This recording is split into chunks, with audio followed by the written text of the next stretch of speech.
익산 일빛교회 장권능 목사입니다.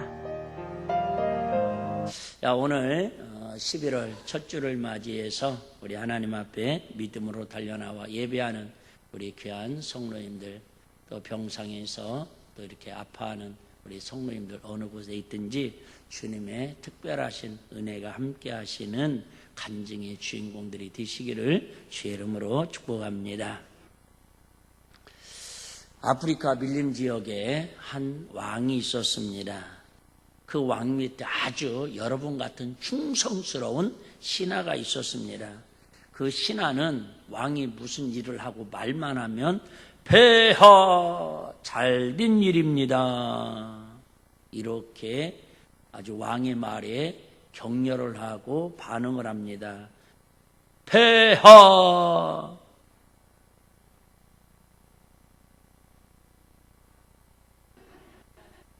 우리 아버님이 돌아가시면서 막내야 멍청하면 꾀라도 있고 눈치라도 있어야 밥 얻어먹는다 그랬거든요. 거기다가 여러분들이 못했으니까 좀 어렵게 하나 더 붙이겠습니다. 폐하 참 잘된 일입니다. 폐하 할 수 있잖아요. 할 수 있으면서 왜 그래. 그 왕이 뭔 이야기만 하면 폐하 참 잘된 일입니다. 그러면서 뒤에 한마디 더 붙입니다. 감사하십시다. 어느 날 왕이 그 신하와 함께 사냥을 나갔습니다. 그때 신하가 왕의 총을 잘못 조작을 해가지고 거꾸로 장전을 해서 총알이 나가가지고 왕의 손가락 하나가 절단됐습니다. 그러다 이 신하가 그때 폐하에게 뭐라고 얘기하냐면 폐하 하여튼 40 넘으면 1분 전 걸 기억을 못해.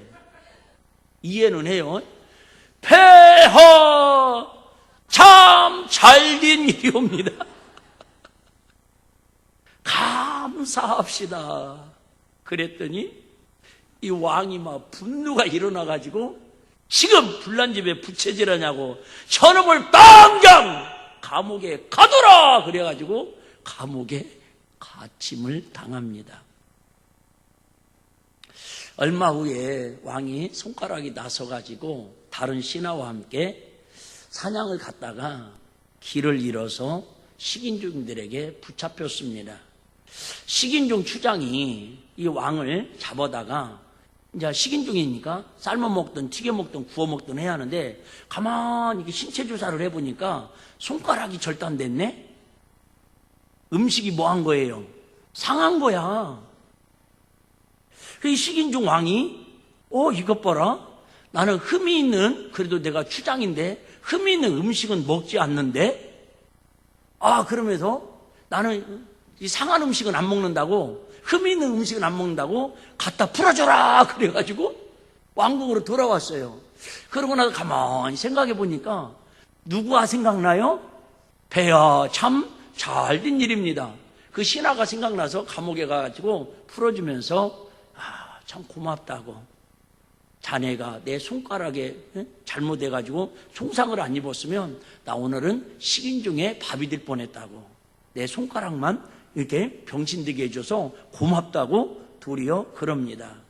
그러면서 자네 덕분에 살았네. 미안하네. 그랬더니 이번에도 이 신하가 뭐라고 해요? 폐하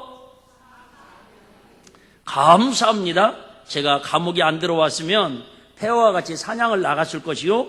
그러면 저는 흠없는 음식이 되어 저들의 밥이 되었을 것입니다.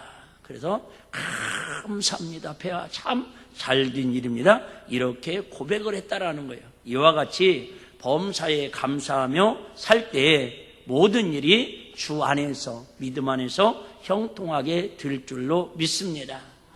자, 우리 눈치 있는 분들은 아시겠지만 3주 전에 4주 전에 우리가 성경의 가장 짧은 절인 대사로니가서 5장 16절을 통해서 항상 뭐하자? 기뻐하자. 그 다음 주에 뭐하자? 쉬지 말고 기도하자. 그러면서 하나님께서 2주 동안 겸손한 자에게 뭘 베푸신다? 은혜를 베푸신다. 그런데 오늘 이제 마지막 3종 세트 범사에 감사하라. 이는 그리스도 예수 안에서 너희를 향하신 하나님의 뜻이니라. 미리 말씀드리지만 다음 주, 다다음 주 추수감사절까지 감사에 대한 설교를 할 거예요. 존말로 말할 때, 초장에 말할 때에 감사가 입술에 배어지고 감사의 삶의 열매가 나타나시기를 주의 이름으로 축복합니다. 오늘 설교 제목은 365 감사예요. 시작. 365 감사. 무슨 뜻인지 알아요? 369 너 그게 아니라 365. 한 번 또 따라해 보실래요? 8760 감사. 시작. 오, 잘하셨어요. 지금부터는 이제 여러분의 IQ 테스트가 들어갑니다. 525600 감사. 시작. 525600 감사. 한 번만 더 할게요. 3153600 감사. 시작. 잘하셨어요. 무슨 뜻인지 아시죠? 1년 365일 8760시간 5052만 5600분 3154만 6000초 동안 뭐 하자라는 거예요? 감사하자라는 거예요. 상징적인 의미예요. 이렇게 항상 범사에 감사하라. 이것이 하나님의 뭐라고요? 뜻이고 하나님의 명령입니다. 초대교회 당시 이 데살로니가 교회 그 지역은요, 다른 지역도 어려웠지만 이 지역은 특별히 믿음 생활하기가 힘든 그런 지역이었고 그런 교회였습니다. 환경이 아주 열악했습니다. 첫째는 로마 제국의 악명 높은 네로 황제가 그 식민지를 통치하면서 극심한 박해가 일어났을 때가 바로 이때입니다. 그래서 예수 믿는다고 그러면 황제 순교를 해야 하는데 그걸 거절하면 그 당시에 4,000명이나 순교를 당할 정도로 핍박이 최절정에 달했을 때가 바로 데살로니가 교인들이 살았던 그 시기입니다. 또 이뿐만 아니라 그 시대에는 정말로 누구나 그랬지만 너무너무 가난해가지고 먹을 것이 없는, 어제 여러분 다니엘 기도회에 저녁 우리 그 아프리카에서 30여 년 동안 사역하는 그 박성교사님 간증을 통해서 아마 많은 분들이 울면서 도전받으면서 회개했을 줄 믿는데요. 정말로 그 아프리카 말라위까지 가서도 대단히 계란 하나를 10살 먹은 아이를 해주지 못해가지고 그것 때문에 밤새도록 남편 선교사님하고 싸울 정도로. 여러분, 먹는 게 별거 아닌 것 같은데 이 먹는 게 너무 극심한 가난과 고통이 따르면요, 우리 영혼 자체가 흔들립니다. 우리의 사명 믿음 자체가 흔들릴 수도 있습니다. 그런데 이 데살로니가 교인들은 믿음으로 지금 교회가 세워지긴 했지만 너무너무 극심한 가난과 어려움이 있으니까 신앙생활하기가 힘듭니다. 그래도 조금 믿음생활 표가 나면은 목숨 위태롭습니다. 거기에다가 지금보다 더 아주 완악한 소돔과 고모라처럼 도덕적으로 부패하고 타락한 그런 시대입니다. 법이 난무하는, 불법이 아주 횡행하는 그런 시대입니다. 거기에다가 설상가상이라고 아주 이단들이 그 시대에 아주 판을 치고 있는, 그래서 진짜 교회 안에까지도 막 이단들이 들어와가지고 그거 가짜라고, 예수 믿는 거 걷지라라는 거라고, 그거 미련한 짓이라고 막 그 당시나 지금이나 이단들이 얼마나 열심을 내는지 모릅니다. 우리 국가축제에도 가보면 이단들은 얼마나 열심히 와서 전도하는지 몰라요. 우리 예수 믿는 사람은 얼마나 열심히 먹을 걸 사들고 입에 물고 다니는지 모르고. 그때나 지금이나 이단들은 이렇게 열심히 합니다. 여러분, 그러니까 황제 숭배에 대한 목숨의 위험이 있지요. 가난에 대한 궁핍함의 어려움이 있지요. 도덕적인 부패하고 타락한 윤리도덕이 무너진 그런 시대를 살아가지요. 교회 안에 이단들이 판쳐가지고 하루하루 신앙생활하기가 힘들어요. 어쩌면 이렇게 이야기해야 합니다. 여러분, 그럼에도 불구하고 영적 분별력을 가지고 끝까지 신앙생활을 잘하고 순교할 때에 믿음 흔들리지 말고 죽으면 천국, 살면 예수입니다. 인내하십시오.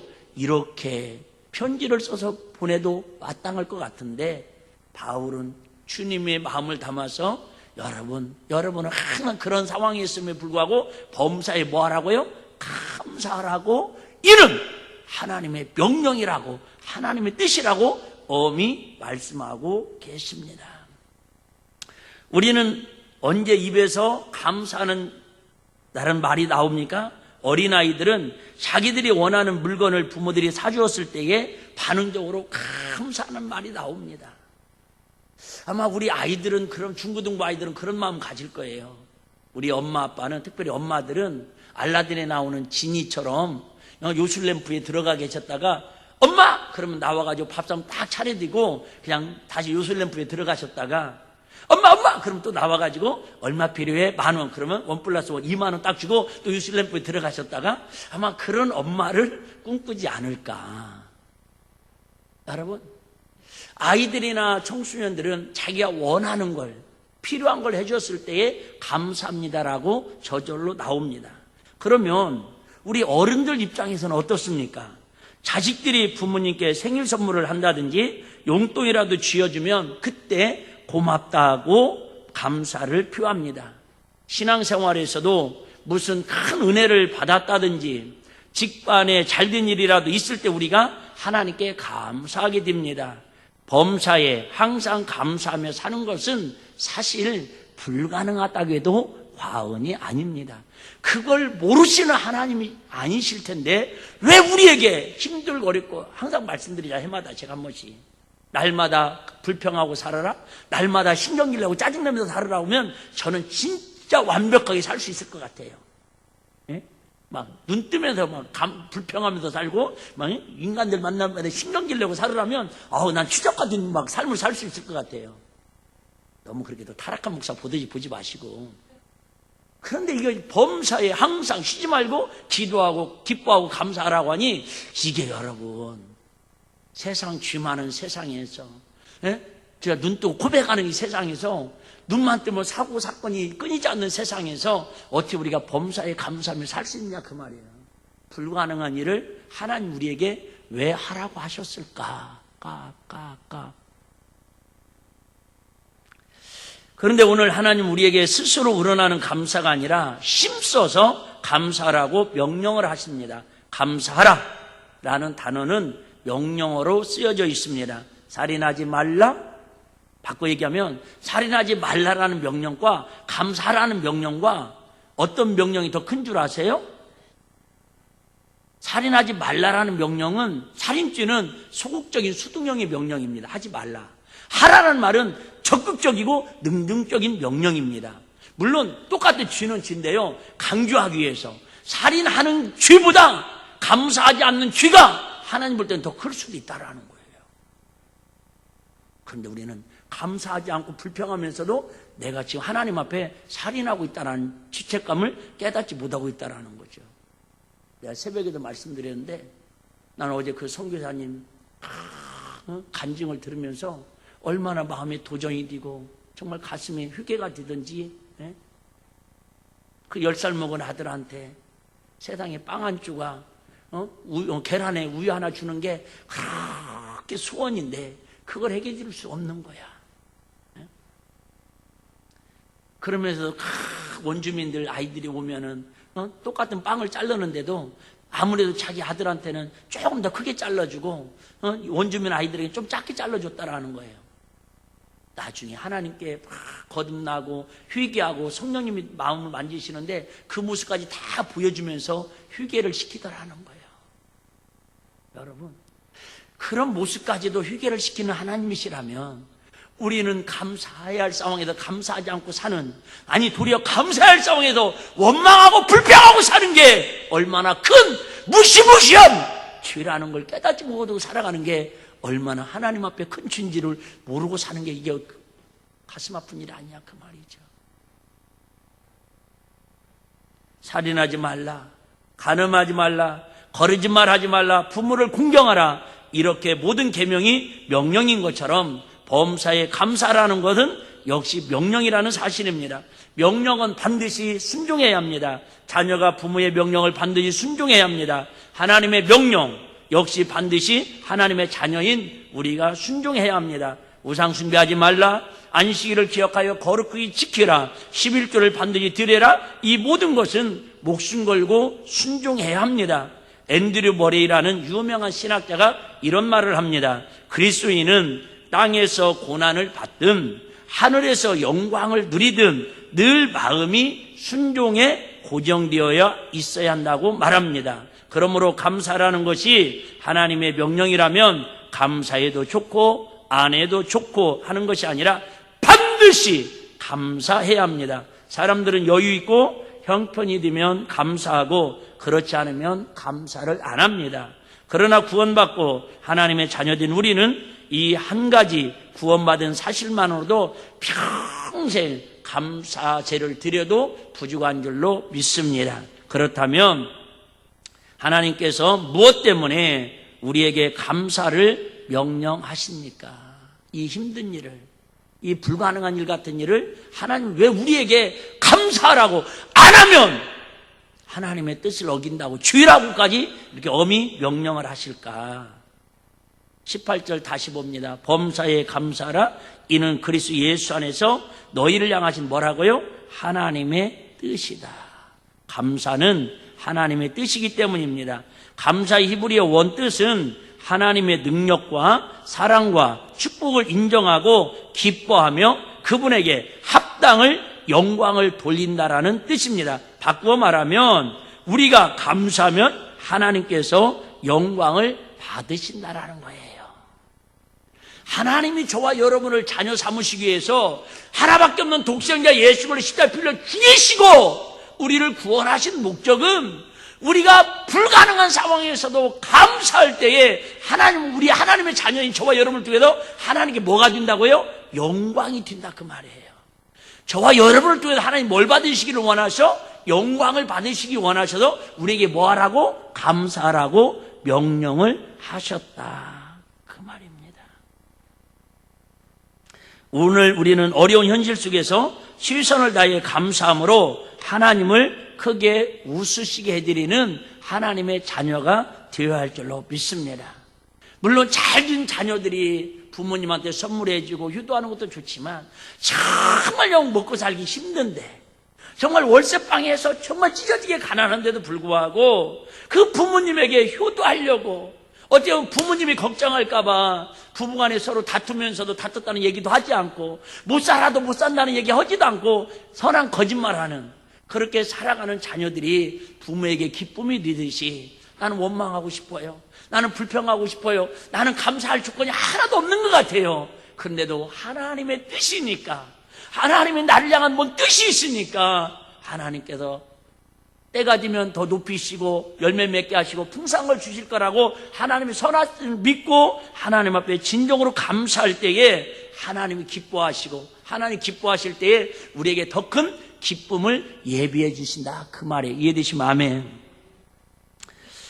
중세의 한 수도사가 수도원에서 제자들을 가르치면서 일기에 이렇게 썼습니다. 우리나라는 이 기독교가 수도원에 대해서 의미를 좀 잘 모를 수가 있습니다. 중세 시대에는 이 종교가 타락하니까 교회가 막 타락하고 부패하니까 정말 신실한 주의종들이 크리스찬들이 세상이 너무 이렇게 부패되는 게 물들어가는 게 너무 단풍 물들어가듯이 막 주의가 막 물들어가는 거예요. 그래서 어떻게 하면 우리가 이 정결한 신부로 정결한 신앙을 유지할 것인가 해가지고 아주 깊고 깊은 오막살이 산골짜기에다가 수도원을 짓습니다. 그리고 거기에 가서 장가도 가지 않고 시집도 가지 않고 한번 그곳에 들어가면 평생을 세속에 관심 갖지 않고 오직 기도하고 말씀 보고 그런 삶을 삽니다. 그 수도사는요 들어가는 출입문도 없습니다. 나중에는 한번 들어가면 나오지도 못합니다. 그럼 어떻게 먹고 살아요? 먹을 게 없습니다. 그러면 두레박 아시죠? 어른들은 아실 것 같네요. 시골의 두레박처럼 이렇게 바구니 같은 두레박을 그 성처럼 쌓아놓은 수도원 바깥에다가 두레박을 내려놓습니다. 그러면 지나가던 사람도 없어요. 근데 소문 듣고 어떤 사람이 오셔서 또 어떤 사람 지나가다가 거기에 사과 하나도 놓고 가고 거기에다가 무배추 같은 거 하나 놓고 가고 그러면 어제 그 선교사님 간증처럼 그날 한 끼 먹을 빵과 쌀만 사다 주는 것처럼 그 음식만 가지고 만나와 메추라기처럼 그날 준 것만 가지고 이 하나님 뜻인가라고 그걸 갖고 수도사들이 하루를 삽니다.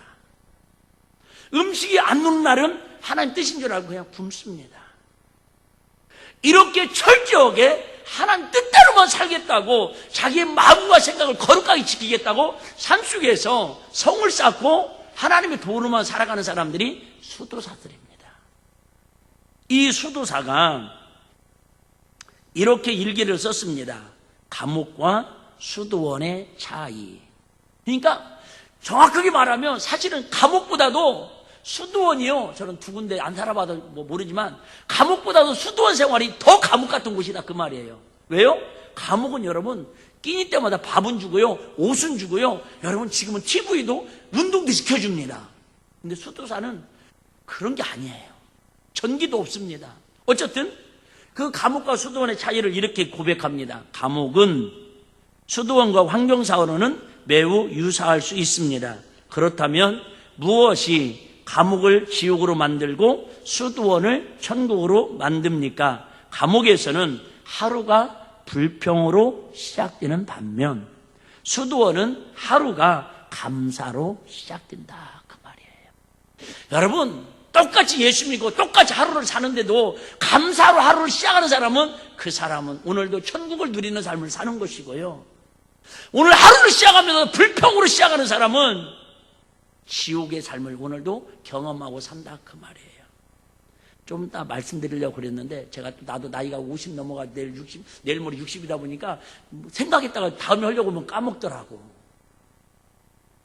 난 어제 그 박성교사님 간증을 들으면서 이 시대에 정답이 저기 있구나. 왜 많은 크리스찬들이 신앙생활하면서 저렇게 힘들어할까? 고난 가운데 왜 하나님 주시는 복을 누리지 못하고 원망하고 불평하고 맨날 시험 들어서 광야에서 저렇게 신앙생활하다가 교회를 떠나가고 예수 믿는 걸 포기하고 복은 구사하고 하나님이 주시는 징계와 저주 속에서 마귀에게 속아서 저렇게 허우적거리고 살까? 그분의 간증 속에 답을 찾았어요. 우리가 영적으로 거듭나서 신앙인으로 살아가야 하는데 몸은 교회에 와 앉아 있는데 찬양은 입술로 고백하는데 성경은 눈으로 보고 귀로 듣는데 그들은 아직도 거듭나지 못해서 종교인의 삶을 벗어나지 못하니까 선교사의 사역을 하면서도 그 말라기까지 가서 원주민들하고 그렇게 고난 가운데 살면서도 겉으로는 씩 웃고 찬양할 때는 그들과 함께 찬양하고 집에 와서는 밤새도록 둘이 싸울 수밖에 없는, 그게 왜 그래요? 그분이 고백이잖아요. 종교인으로 살으니까. 종교인으로 살으니까 말로는 예수 믿으면 천국이라는 건 알겠는데, 말로는 하나님 나라가 좋다는 건 아는데 자기 마음과 자기 삶은 지옥이 따로 없다라는 거예요. 그런데 똑같은 환경, 똑같은 조건인데 밤에 하나님의 음성을 듣고 사랑하는 데 따라, 사랑하는 데 따라 그 상황에서 거듭나고 하나님 앞에 통이 자복하며 종교인에서 신앙인으로 영적인 사람으로 변화되니까 그 마음이 알프스가 이루어지고 그 마음에 하나님 나라가 이루어졌다고 고백하는 간증을 우리 어젯밤에 같이 열방에 40만 이상이 같은 시간에 듣고 은혜를 나누잖아요. 여러분, 종교인의 감사는 입술의 립싱크에 감사하고 종교인의 감사는 여러분 죄송하지만 신앙생활 힘듭니다. 종교인은 교회 와서 봉사할 수도 있어요. 예배자리에 나와 앉아있을 수 있어요. 교회 봉사 충성하고 전도도 열심히 할 수 있어요. 그런데 여러분 조금만 어려운 일 생기고 조금만 내가 원하고 바라는 일들이 이루어지지 않으면 원망, 불평이 막 집을 질 수밖에 없는 게 종교인의 모습이에요. 진정한 예수쟁이, 진정한 신앙인은 어떤 환경, 어떤 상황에서도 하나님의 뜻을 이루는 감사할 수 있는 사람이 그게 바로 신앙인이라는 거예요. 저는 우리 사랑하는 일빛 가족들이 종교인으로 사는 크리스찬들이 아니라 종교인에서 거듭나서 신앙인으로 하나님 앞에 온전히 서가는 감사의 은혜자가 되기를 주의 이름으로 축복합니다. 그렇지 않으면 힘들어요. 지난주에 우리 20여 명의 예비 후보자들을 첫 모임을 가졌어요. 저는 정말 바라고 원하기는 이번 단일 기도에 다른 사람도 다 마찬가지지만 우리 20여 명의 예비 후보자들이 정말 혹시 종교인에서 지금까지 신앙생활을 했다면 이번 다니엘 기도회를 통해서 은혜 받고 거듭난 체험으로 하나님의 나라를 이루고 살아가는 신앙인으로 거듭났으면 좋겠어요. 그렇지 않으면 그 직분이 여러분에게 감투가 되는 순간에 여러분은 그 짐 때문에 그 어려움 때문에 여러분의 영혼도 힘들어지고 여러분의 가족과 주변 사람들도 힘들어질 거예요. 그래서 저는 제일 앞에 앉아서 제가 제일 먼저 와서 영상 예배 드리고 있지만 제 눈은 앞에 보고 있지만 제 마음은 다 뒤에 있어요. 누가 몇 시에 도착하는가? 누가 오늘도 출석하는가? 오늘도 누가 빠졌는가? 궁금해서 미치겠어요. 어떤 인간이 오늘도 안 오는가? 안 올 만한 이유는 있겠지요, 당연히. 축도 끝나자마자 화장실 간다는 핑계대고 제일 먼저 일어나서 내가 가요. 가는 이유는 단 하나예요. 마지막으로 점검하는 거예요. 누가 왔는가? 그래, 안 왔네. 그래, 안 왔어. 그래, 오고 싶어도 못 올 때가 있을 텐데. 목사님 저렇게 애절하게 참석을 하고 목청을 높여서 외칠 때에 그 소리가 그려질 때가 올 텐데 주님 들려지게 했어요. 주님 들려지게 하세요. 교회에게 성령이 하시는 말씀을 들을 수 있는 것처럼 하나님 우리 일비 가족들이 이 은혜의 자리에 올 수 있도록 하나님 마음을 움직여 주세요. 내가 출석 체크 다 하고 있습니다. 목사님 출석 체크 어쩌려고요? 어쩌겠다는 게 아니라 저는 하고 있습니다. 하나님 앞에 제가 보고합니다. 하나님 보고 계시죠? 목사 이렇게 애터지게 종교인의 신앙에서 하나님의 신앙인으로 거듭난 성령의 사람으로 하나님의 그리스도의 복받은 일꾼으로 세워가기를 원해서 애절하게 이렇게 기도하는데 우리 성도들은 담임 목사의 말을 우습게 여기나 봐요. 목사의 말보다 세상이 더 바쁜가 봐요. 막 속상해서 울어요. 제가 핑계 대려고 피면 6만 가지 이상 핑계거리가 있다고 그럽니다. 여러분, 어떤 환경에 처한 게 중요한 게 아니라 내 삶 속에 감사가 사라지면 그 자체가 지옥이에요. 아무리 지옥 같은 환경이 있을지라도 하나님이 주시는 감사로 내 마음을 지배하고 다스리면요, 그곳이 바로 하나님 나라가 이루어지는 걸 믿으시기를 바랍니다. 여러분, 이론적으로는 저도 쉬워요. 말하는 건 쉬워요. 그런데 내가 이런 어려움을 겪을 때, 환난을 겪을 때에 정말 내 안에 감사로 온전히 하나님께 나가는 건 쉽지 않더라, 그 말이죠. 우리 성경 구절 읽어볼까요? 역대상 16장 34절 35절에 보면 여호와께 뭐하라? 감사하라. 그는 선하시며 인자하심이 영원하며로다. 35절 너희는 이르기를 우리의 구원의 하나님이여 우리를 구원하여 만국 가운데서 건져내시고 무엇이사 우리로 주의 성물을 감사하며 주의 영예를 찬양하게 하소서 할지어다. 그래요. 저와 여러분에게 이 힘들고 어려운 세상에도 왜 범사에 감사하라고 한다고요? 내가 감사할 때에 하나님께 뭐가 된다고요? 영광이 된다라는 거예요. 할 수 있을 때 하는 건 감동이 아니에요.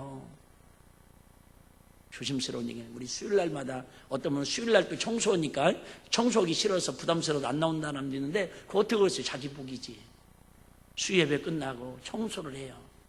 그럼 우리 이든이가 제일 먼저 그죠? 마대자루 가지고 안수 끝나자마자 저 뒤에 가서 마대자루 가가지고 쭉 가까워 목사님! 인사를 해요. 그리고 그 다음에 하는 얘기가 있어요. 목사님, 저 목사님 방 한 바퀴 돌아봐도 돼요? 일주일 동안에 새로운 간식이 있는가 확인차고는 납치시는 거예요.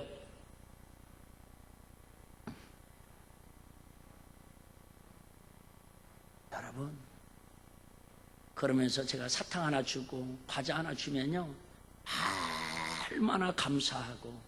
여러분 오늘 밤도 보셔봐요. 내가 예언할게요.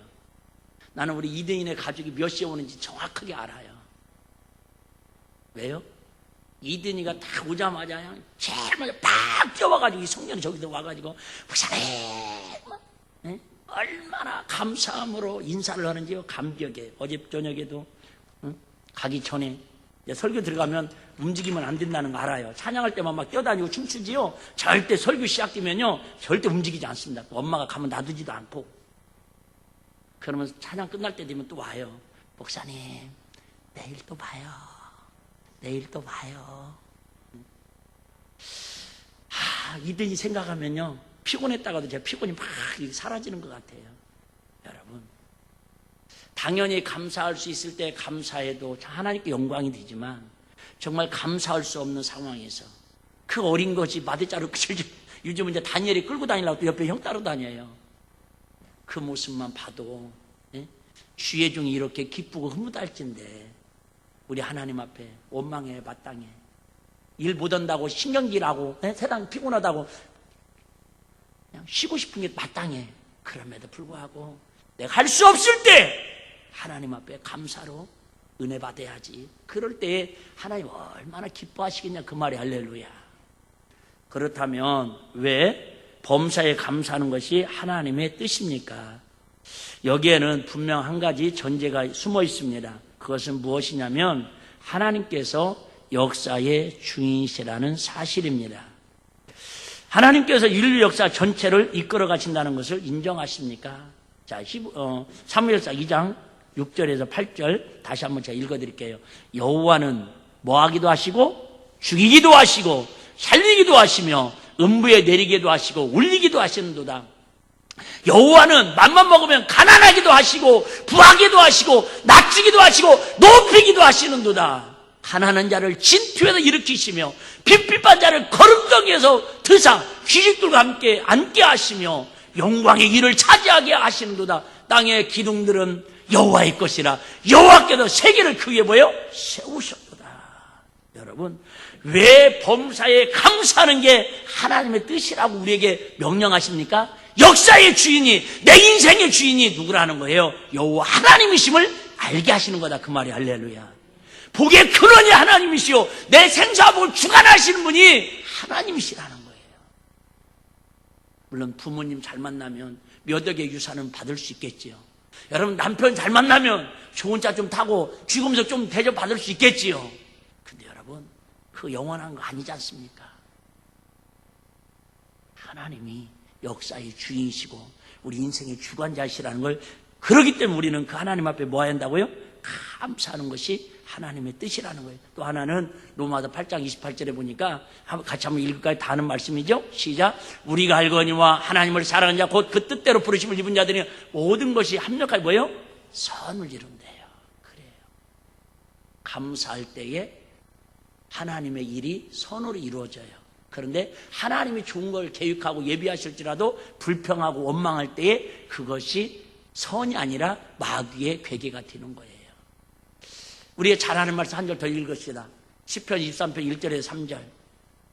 왜 우리가 하나님의 뜻 앞에, 왜 우리가 명령 앞에 감사하며 살아야 한다고요? 여호와는 나의 목자인 내가 부족함이 없으리로다.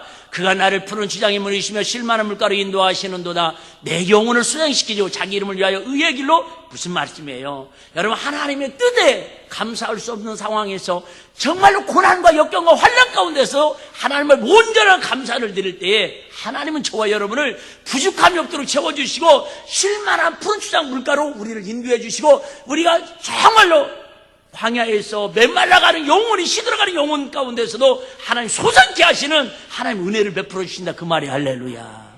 뭐 할 때에? 그래서 감사할 때에 하나님 우리에게 기적을 베푸신다라는 거예요. 할렐루야. 감사할 때에, 감사할 때에. 그러므로 이제 우리는 어떻게 범사에 하나님 앞에 감사하며 우리가 살 수 있을까? 이제 고민해야 할 때입니다. 뭐라고 말씀합니까? 제일 중요한 단어, 오늘 핵심 단어가 여기에 있습니다. 18절에 보면 범사에 감사하라 이는 그리스도. 자, 시험 문제 나옵니다. 범사에 감사하라 이는 가로치고 그리스도 예수 안에서 가로 닫고 너희를 향하신 하나님의 뜻이니라. 다음 글을 읽고 가로 안에 들어갈 낱말을 쓰시오. 주관식 20점짜리예요. 범사에 감사라. 이는 가로 열고 그리스도 예수 안에서 가로 닫고 너희를 향하신 하나님의 뜻이니라. 자, 이 문장을 읽고 가로 안에 들어갈 낱말을 쓰시오. 시작. 예, 그러면 100점 맞는 거야. 그리스도 예수 안에서. 다시 얘기할게요.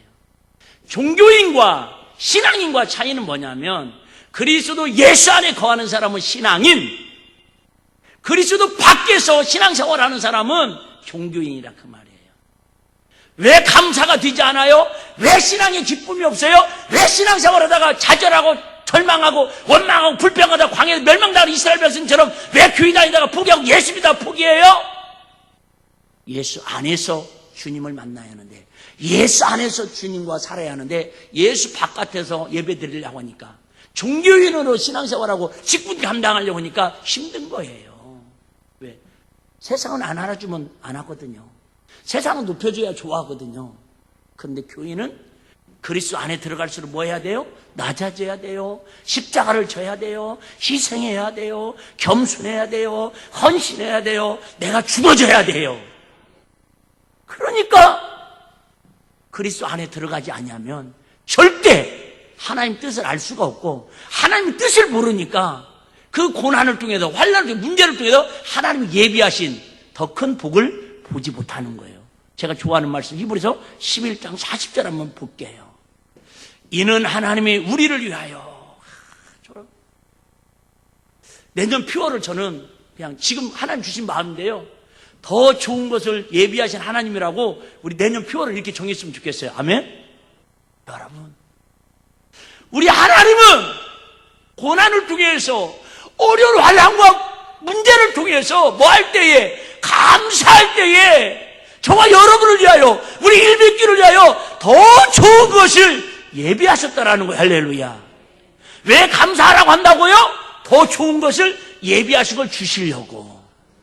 근데 하나님이 예비하셨다라는 거예요. 예비하셨는데 감사할 때에 띵동 하고 배달이 튀는데, 불평할 때에 예비하는 게 어디로 가요? 저쪽 집으로 택배가 이사 간다 그 말이죠. 배달된다 그 말이죠.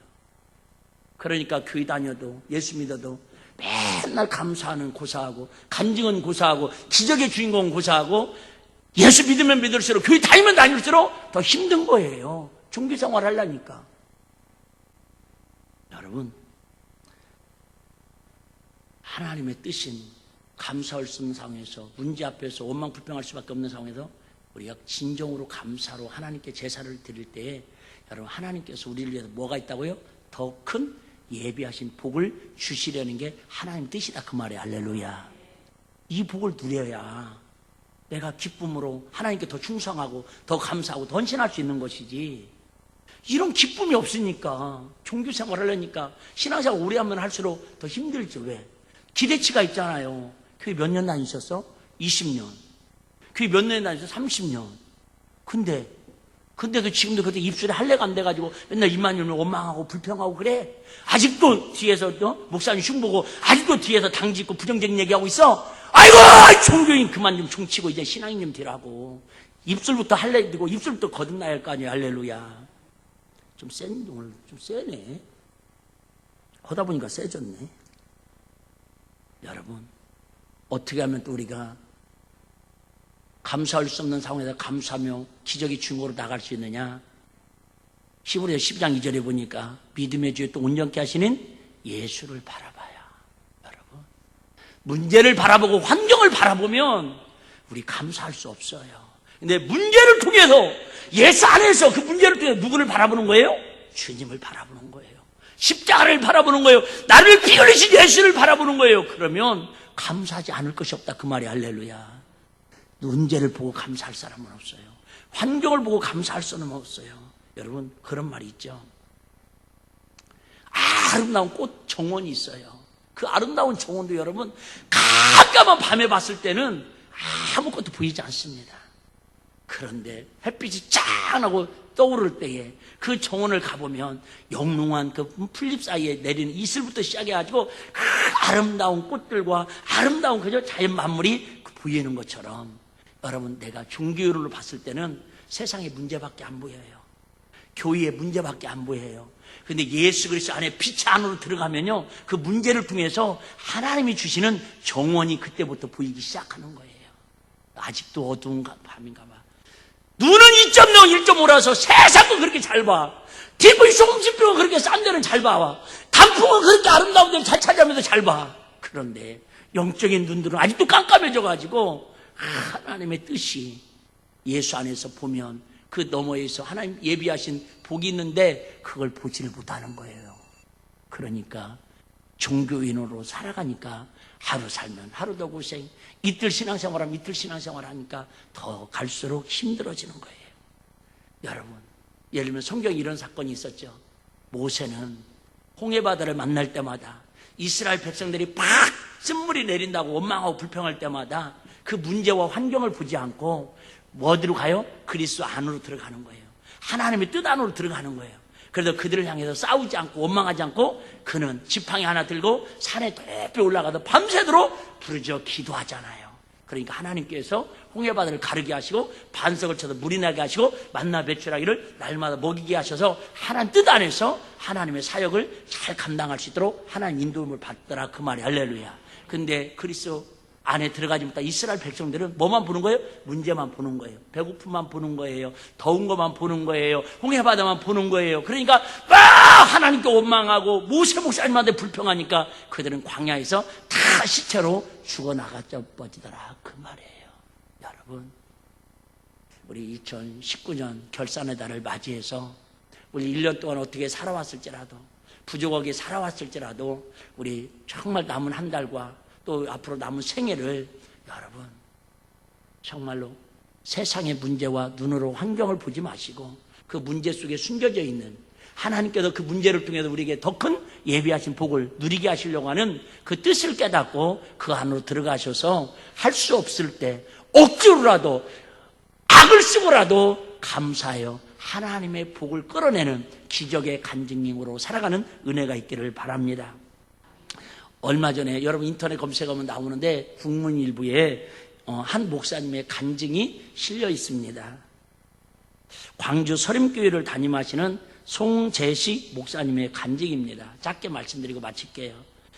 이 송 목사님은 어머니는 어릴 적 하나님 나라로 가시고 가정편이 너무 힘들고 어려워서 고등학교를 중퇴하고 신경쇠약증과 영양실조로 죽음의 골짜기를 수없이 오르락 내리락 합니다.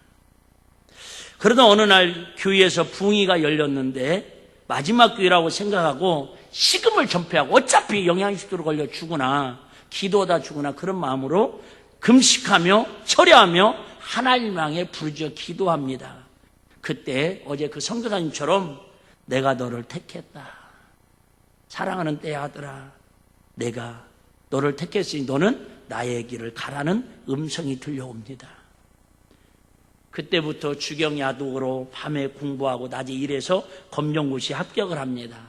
신학교를 졸업하고 다시 일반대에 들어가고 장신대 신대원에 졸업을 하고 예쁜 믿음 좋은 신실한 자매와 함께 결혼을 합니다.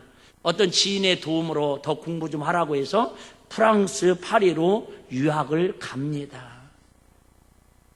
하지만 호사다마라고 1991년 5월 마피아로 추정되는 교환에게 15발의 총탄을 맞고 쓰러집니다. 차를 타고 이렇게 이제 앞에 신호등이 있으니까 멈췄는데 차 한 대가 멈췄어요. 그러니까 자기도 자연히 멈췄는데 나중에 경찰 조사에 알아보니까 이 마피아 조직들이 뒤에 따라가는 이 목사님, 그때는 이제 그저 유학생이었죠, 신학생. 유학생이 경찰이 자기들을 쫓아오는 줄 알고 내리자마자 그저 총으로 그 차 유리창을 딱 깨버리고 15발을 그 앞에다 총으로 난사를 가한 거예요. 유학생, 그죠? 송 목사님한테. 그래가지고, 그 자리에서 쓰러졌는데, 다행히, 복부를 관통하고 갈피 사이로 관통해가지고, 기적적으로 일주일 만에 깨어나 1년 만에 학업을 마치고 박사학위를 받고, 귀국에서 호남신학대학교를 졸업했는데, 통합식이에요. 그 신학교의 강단에 교수로 서게 됩니다. 2년 뒤에 서림교회라고 하는 교회 담임 목사로 청빙을 받고 10여 년 동안 열심히 사역을 합니다. 그런데 2003년 12월 갑자기 소변에 피가 섞여 나와 응급실로 실려갔는데 급성 간염 판정이 납니다. 도저히 목회할 수가 없어서 모든 걸 내려놓고 제주로 내려가가지고 3개월 동안 기도하면서 요양을 전념합니다. 거기에서 제가 자주 간증했던 안산 제1교회 고은 목사님, 지금 은퇴하셨죠? 그 목사님하고 둘이 밤마다 손잡고 서로 기도합니다. 우리 암 걸려서 죽을 사람인데 하나님의 기적을 달라고 우리 기도하자고. 기적처럼 하나님께서 살려주셔서 다시 돌아와 목회를 합니다. 분주한 날을 보내던 또 10년 후 정도 2011년 어느 날 이번에는 뇌졸중으로 쓰러집니다. 이번엔 일어날 수 없을 것이라는 생각을 하니 눈물이 멈추지 않습니다. 그때 나이가 50대입니다. 그때 사모님이 목사님한테 이렇게 조언을 하며 권면을 합니다. 목사님, 우리 억지로라도 감사를 드리자고요. 지금까지 살려주신 것과 좋은 성도들과 함께 목회하며 신앙생활 할 수 있던 것만 생각해도 얼마나 감사한 일일까. 그때부터 이 송 목사님은 무조건 하루에 3가지씩 감사하는 감사 노트를 쓰기 시작합니다. 남자는 오른쪽이죠? 푹 맞으면? 왼쪽에? 어쨌든 이분은 왼손을 삐뚤삐뚤하면서 글씨로 감사 편지를 쓰기 시작한 지 거짓말처럼 101번째. 되는 날 기적이 일어났습니다.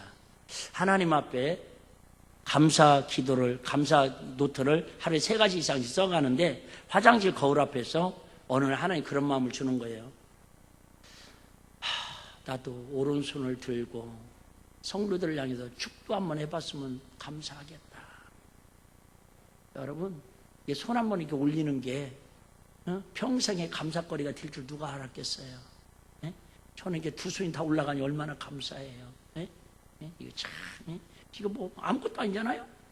좀 앞으로 50견 근데 그분이 2년 동안 하나님, 나도 오른손 높여서 왼손 올라가니까 건강이니까 성도들을 향해서 축도할 수 있도록 했으면 좋겠다라는 그런 하나님 앞에 소원을 아뢰는 순간에 거짓말처럼 오른손이 올라가기 시작합니다. 말문도 터집니다.